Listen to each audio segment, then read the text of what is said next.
जगन्नाथपुरी में क्या हुआ था, ये रथ यात्रा क्यों होती है।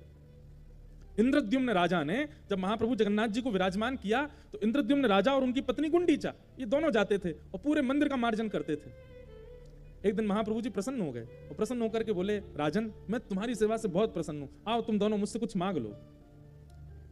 इंद्रद्युम्न राजा ने तुरंत नेत्र बंद करके अपने मन में क्या मांगा कि हे नाथ मेरा वंश आगे ना बढ़े। क्यों? क्योंकि कई बार ऐसा होता है कि पिता किसी संपत्ति को व्यवस्थित करके गया, ऐसा हो ही नहीं सकता कि उसकी पीढ़ी में ऐसा कोई नहीं आएगा जो उस संपत्ति को बर्बाद करे। करते हैं? हे नाथ अगर मेरा वंश आगे बढ़ा तो मेरे वंश में ऐसा कोई बालक ना हो जाए जो आपकी सेवा ना करे, नहीं तो मैं जिस लोक में जाऊंगा वहां मुझे बहुत पीड़ा होगी कि मैंने महाप्रभु जी की स्थापना, महाप्रभु जी का मंदिर बनवाया और मेरे वंश के बालक उनकी कदर नहीं करते। कहीं मैं कल को इस बात से दुखी ना रहूं, इसलिए मेरा वंश ना बढ़े। और बगल में बैठी गुंडीचा मनी मन कह रही है, हे नाथ मेरे एक पुत्र हो जाए। महाप्रभु जगन्नाथ जी बोले, असंभव। इंद्रद्युम्न राजा बोले, क्या हो गया नाथ? बोले, भाई तुम दोनों ने मन में मांगा, लेकिन तुम दोनों की ही विचारधारा ऐसी है कि हो ही नहीं सकता। इंद्रद्युम्न राजा बोला, क्यों नहीं हो सकता? मैंने तो ऐसा मांगा है कि उसमें आपको कुछ करना ही नहीं है। बोले, तूने तो ऐसा मांगा, पर तेरी पत्नी तो ऐसा मांग रही कि उसके लिए कुछ करना पड़ेगा, मुझे कुछ ना कुछ रूप में तो भेजना पड़ेगा।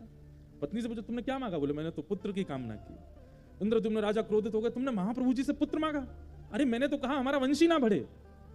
दोनों पति पत्नी आपस में एक दूसरे से थोड़ा द्वंद्व जैसा हो गया। महाप्रभु जी बोले, शांत हो जाओ, लड़ो नहीं, अब तो एक ही उपाय है।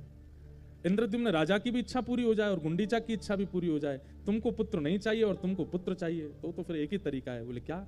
हे गुंडीचा मैया, आज से मैं ही आपका पुत्र हूं, आप मुझे ही अपना पुत्र मान लो। गुंडीचा मैया बड़ी प्रसन्न हो गई, महाप्रभु जी से लिपट गई, लेकिन तुरंत रोने लगी। बोले कि आप मेरे पुत्र तो बन गए, पर आप तो श्री मंदिर में महाप्रभु बन के बैठे हो, और पुत्र को तो तब सुख मिलता वो गोद में बैठे, मेरे हाथ से पाए, मेरे हृदय से लगा रहे, मैं जो खिलाऊं मैं पिलाऊं, अपनी गोद में लेके घूमूं, ऐसा सुख होता है पुत्र का। तो महाप्रभु जी बोले, मां मेरा इस पृथ्वी पर आगमन जीव कल्याण के लिए हुआ है। जीव कल्याण में 365 दिन में मुझे लगना पड़ेगा, लेकिन इन 365 दिनों में मैं कुछ दिन घटा करके आपको दे दूंगा, और उन दिनों में मैं रथ पर आरूढ़ होकर के आपके पास आऊंगा।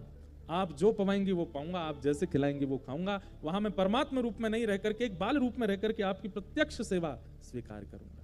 इसलिए महाप्रभु जी जगन्नाथ जी रथ पर आरूढ़ होकर अपनी मैया के पास जाते हैं। और शास्त्रों में ऐसा वर्णन है, श्री मंदिर में जगन्नाथ जी का दर्शन का जो फल मिलता है वो तो अपनी जगह श्रेष्ठ है ही, लेकिन महाप्रभु जी जब गुंडीचा जाते हैं और गुंडीचा में जब विराजमान होते हैं, और वहां जन्म वेदी कहा जाता है, ठाकुर जी